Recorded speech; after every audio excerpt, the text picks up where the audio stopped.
এবারে নির্বাচনে অন্যতম বড় শক্তি জামায়াত ইসলামের নেতৃত্বে 11 দলীয় জোট। এই 11 প্লেয়ার নিয়েই ভোটের মাঠে গোল দিতে চায় জামায়াত। এই নির্বাচন সরকার বদলের নির্বাচন না, এই নির্বাচন ঠিক করবে দেশের মালিককে। 11 দলের নির্বাচনে ঐক্য হয়েছে, আলহামদুলিল্লাহ। এইটা আরো ভালোভাবে হইতে পারতো, কিন্তু হয় নাই। যাই হোক, অসুবিধা নাই। এই জোটকে এখন বিজয় হইতে হবে। বিজয়ী হইতে পারলে এটা বাংলাদেশের গেম চেঞ্জার হবে, ইতিহাস বদলায় যাবে, বাংলাদেশের রাজনীতি বদল হয়ে যাবে চিরজীবনের জন্য। বাংলাদেশের মানুষ সত্যিকারের আজাদি পাবে। 11 দলের নির্বাচনে ঐক্য জিতে যাবে, হ্যাঁ জিতে যাবে। এইটা কওয়া যেতে পারে পিস অফ কেক, আপোষে ঘটতে পারে যদি তারা রাইট স্ট্র্যাটেজি নিয়ে মাঠে থাকতে পারে। আর মাত্র 3টা সপ্তাহ। নতুন বাংলাদেশের দিশা দেখাইতে হইলে আপনার একদম নতুন স্ট্র্যাটেজি নিয়ে আগাইতে হবে। আমার স্ট্র্যাটেজি কলে ফুল প্রুফ, বন্দুকের গুল্লি মিস হইতে পারে, আমার স্ট্র্যাটেজি মিস হবে না। কিন্তু মুশকিলটা হইতেছে, আমি যেহেতু জোটের কেউ না, আমি তো হরিদাস পাল, তাই আমার এই ইউটিউব বানাই কইতে হইতেছে যে কেমনে এই স্ট্র্যাটেজিটা ইমপ্লিমেন্ট করবে। তাতে একটা মুশকিল আছে, এটা তো যায় না যাবে প্রতিপক্ষ। আসলে প্রতিপক্ষ যায় না যায় বা বুঝা যায় আপনি কোন স্ট্র্যাটেজি নিতেছেন, এটা প্রতিপক্ষের বুঝতে তো সময় লাগবে না, তাই না? একেবারে বেকুব না হইলে। তাই এই স্ট্র্যাটেজি কয়া দিলেও অসুবিধা নাই। 11 দলীয় জোট এটা যদি অনুসরণ করে ভালো, না করলেও সমস্যা নাই। অনেকে শিখা যাবেন কেমনে জাতীয় ইলেকশনে জিতে আসতে হয়। নির্বাচন আসলে অগলের মাথায় আসে একটা নির্বাচনী ইস্তেহার বানাইতে হবে, লেখা লাগবি। 2018 সালের ইলেকশনে তখন ঐক্যফ্রন্টের ইলেকশন কাজ করতেছি লুকায় থেকে, মানে আন্ডারগ্রাউন্ডে থেকে। আমি ঐক্যফ্রন্টের বুঝাইতে পারলাম না যে ইস্তেহার একটা ভুয়া জিনিস। ইস্তেহার আপনারে ইলেকশনে জেতায় না, জেতায় অন্য কিছু। এই ভূখণ্ডের রাজনৈতিক ইতিহাসে 2টা নির্বাচন ফেনোমেনাল হয়েছে। একটা 70-এর নির্বাচন আর 91 নির্বাচন। একটা মুজিব জিতছিল, আর একটা জিতছিল খালেদা জিয়া। মুজিবের 70-এর নির্বাচনে জিতাইছিল কি কন্ত 6 দফা স্বায়ত্তশাসন, তাই না? 91 খালেদা জিয়া জিতাইছিল কি? উনার একটাই কথা, ওদের হাতে গোলামির জিনজির, আমাদের হাতে স্বাধীনতার পতাকা। এই কথাটা, এই যে 6 দফা আর স্বাধীনতার পতাকা, এটা কি নির্বাচনী ইস্তেহারে লেখা ছিল? না, লেখা ছিল না। তাহলে এটা কি যা এত সিম্পল, এত ছোট, অথচ এত পাওয়ারফুল? কি এটা? এটা হইতেছে স্ট্র্যাটেজিক ডক্ট্রিন। নতুন কথা মনে হইতেছে, আগামী নির্বাচনে 11 দলের স্ট্র্যাটেজিক ডক্ট্রিন লাগবে একটা, যদি জিততে চায়। আজকাল আলাপ সেই স্ট্র্যাটেজিক ডক্ট্রিন নিয়ে আসেন। আগে বুঝে নিই কেন স্ট্র্যাটেজিক ডক্ট্রিন ইস্তেহারের চাইতে অনেক বেশি গুরুত্বপূর্ণ। আর স্ট্র্যাটেজিক ডক্ট্রিন আসলে কি, এর হাতি না ঘোড়া? আসেন আল্লাহর নামে শুরু করি।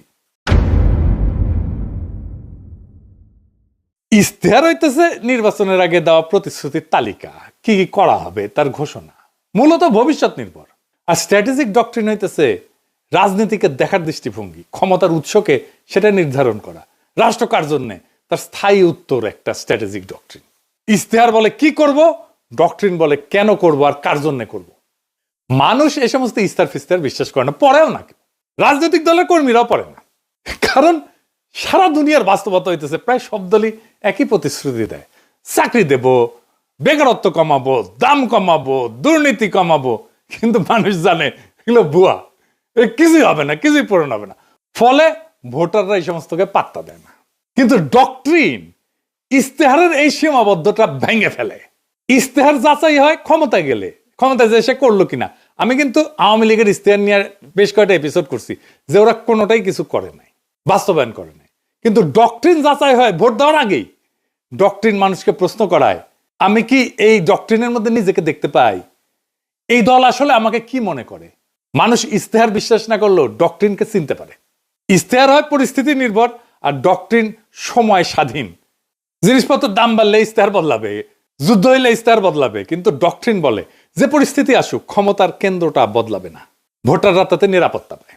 ইতিহাস বলে যে দল ডক্ট্রিনে যেতে সে নির্বাচনে যেতে। নির্বাচনের মাঠে ডক্ট্রিন কি করে?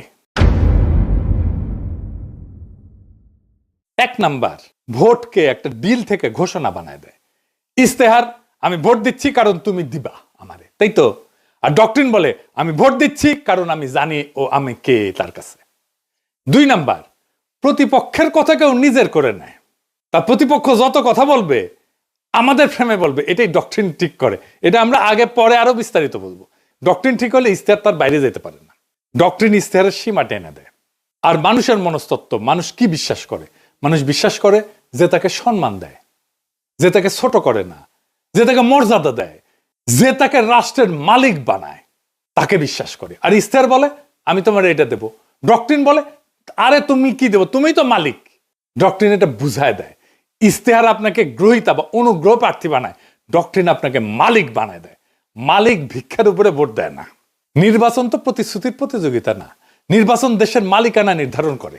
তাই ইশতেহারের চেয়ে গুরুত্বপূর্ণ আমরা রাষ্ট্রকে, রাজনীতিকে, মানুষকে, জনগণকে, রাষ্ট্রের সাথে জনগণের সম্পর্ককে কিভাবে দেখি। নির্বাচনে মানুষ প্রতিশ্রুতিতে ভোট দেয় না, এটা বুঝতে হবে বাংলাদেশের পলিটিশিয়ানদেরকে। নিজের অবস্থানকে যে বুঝাই দিতে পারে তারে ভোট দেয়। আর যেই দল মানুষকে তার অবস্থান বুঝায় দেয় সেই দল ইশতেহার ছাড়াই জয়ী হইতে পারে। ইশতেহার ভুয়া জিনিস, ডক্ট্রিন আসল জিনিস। তাইলে 11 দলীয় জোটের বিজয়ের লক্ষ্যে স্ট্র্যাটেজিক ডক্ট্রিন কি হইতে পারে? আগে দেখে নেই বিএনপির স্ট্র্যাটেজিক ডক্ট্রিন কি এই নির্বাচনে, বলতে পারবেন? এটা জানা দরকার, কারণ এই বিএনপির স্ট্র্যাটেজিক ডক্ট্রিনকে হারাইতে হবে। কি সেটা? সেটা হইতেছে সবার আগে বাংলাদেশ, আমার আগে আমরা,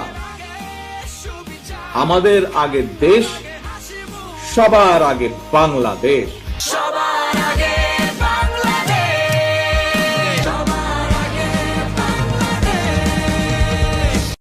দেখেছেন উনারা সচেতন ভাবে করছেন কিনা এটা উনারাই বলতে পারবেন। তবে এইটা একটা plain and pure strategic doctrine বিএনপির।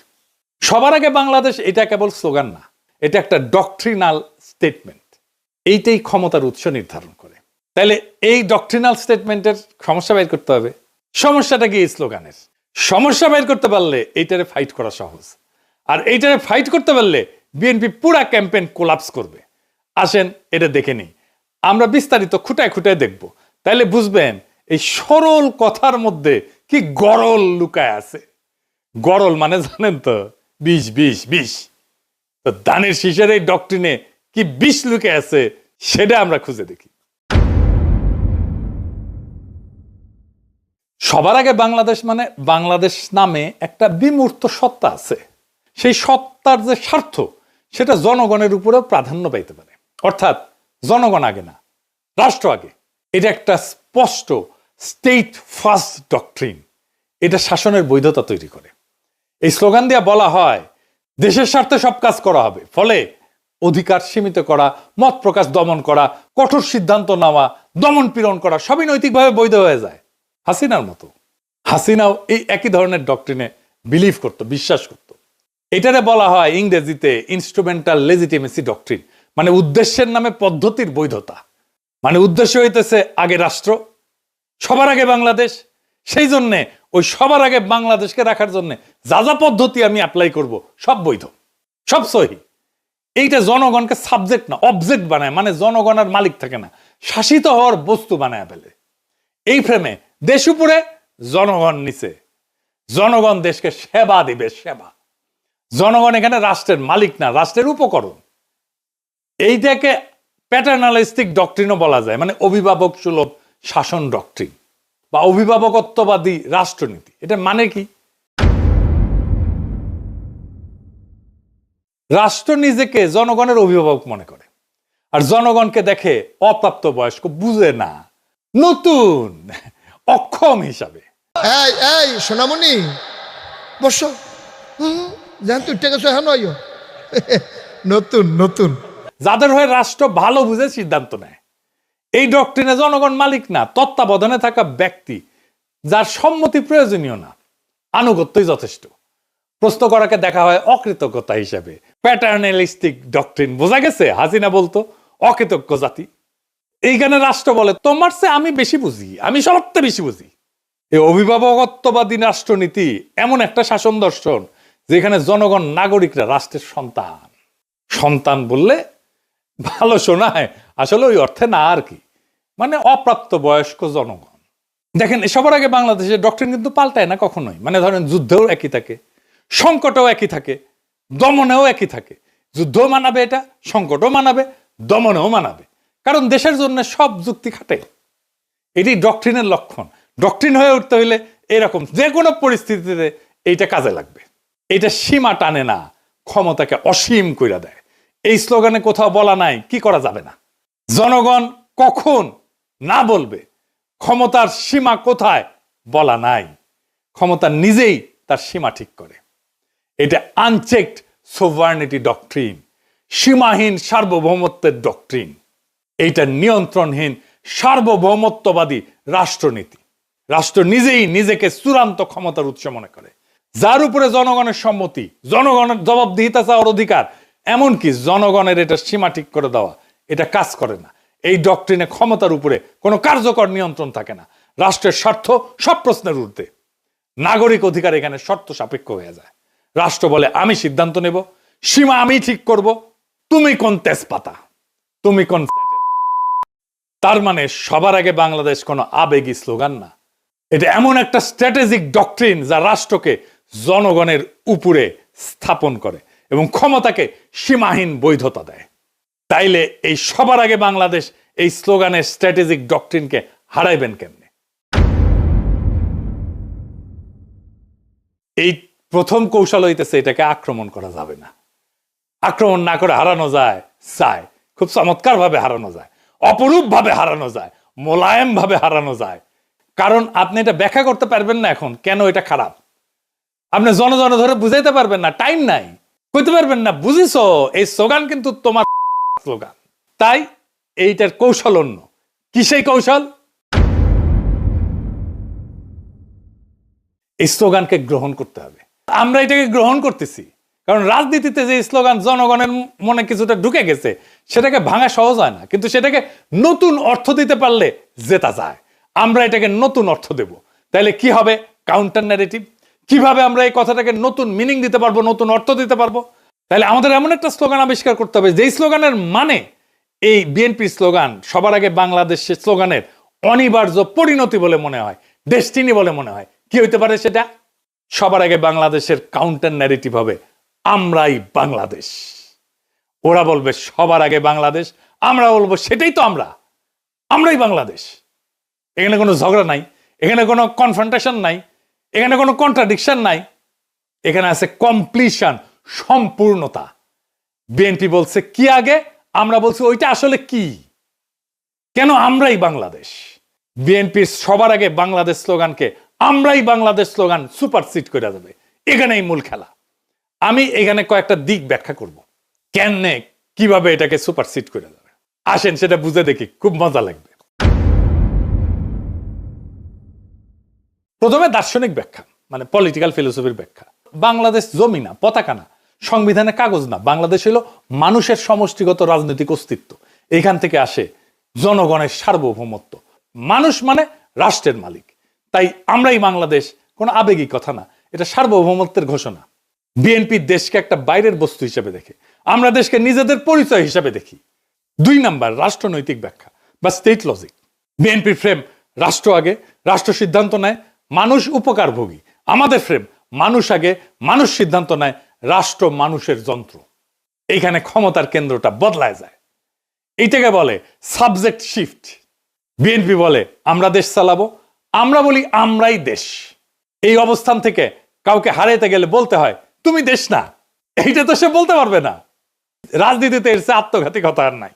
3 নম্বর হইতেছে পলিটিক্যাল স্ট্র্যাটেজির ব্যাখ্যা। এটারে বলা হয় ক্লাসিক ফ্রেম হাইজ্যাকিং। বিএনপি যতবার বলবে সবার আগে বাংলাদেশ, ততবার তারা আসলে বলবে আমরা আগে। তারা নিজেরাই জনগণকে কেন্দ্র বানাবে, আমাদের ফ্রেম রিপিট করবে। এটারে বলা হয় নো এসকেপ ন্যারেটিভ। ওরা কথা বললেই আমার ভাষায় কথা বলবে। 4 নম্বর হইতেছে মার্কেটিং ব্যাখ্যা, পলিটিক্যাল মার্কেটিং আর কি, মানে পণ্যের মার্কেটিং না। বিএনপির স্লোগান অ্যাবস্ট্রাক্ট প্রোডাক্ট সেন্ট্রিক, মানে মানুষ শুধু সমর্থন করে। আমাদের স্লোগান আইডেন্টিটি বেসড, মানুষ নিজেকে এটার ভিতরে দেখতে পায়। মানুষ পোস্টারে লিখবে আমরাই বাংলাদেশ, কারণ এটা স্লোগান না, এটা সেলফ আইডেন্টিটি স্টেটমেন্ট। মানুষ যেটা নিজের পরিচয় মনে করে ওইটার সাথে বিশ্বাসঘাতকতা করে না। বোঝা গেছে? খুব সিম্পল 2টা শব্দ, বিধ্বংসী। আপনাদের মনে আছে আওয়ামী লীগের জয় বাংলা স্লোগানটারে ক্যাপচার কইরা ধ্বংস করে দিছিলাম। আগে ক্যাপচার করছি, তারপরে ধ্বংস করে দিছি, ডেস্ট্রয় করে দিছি।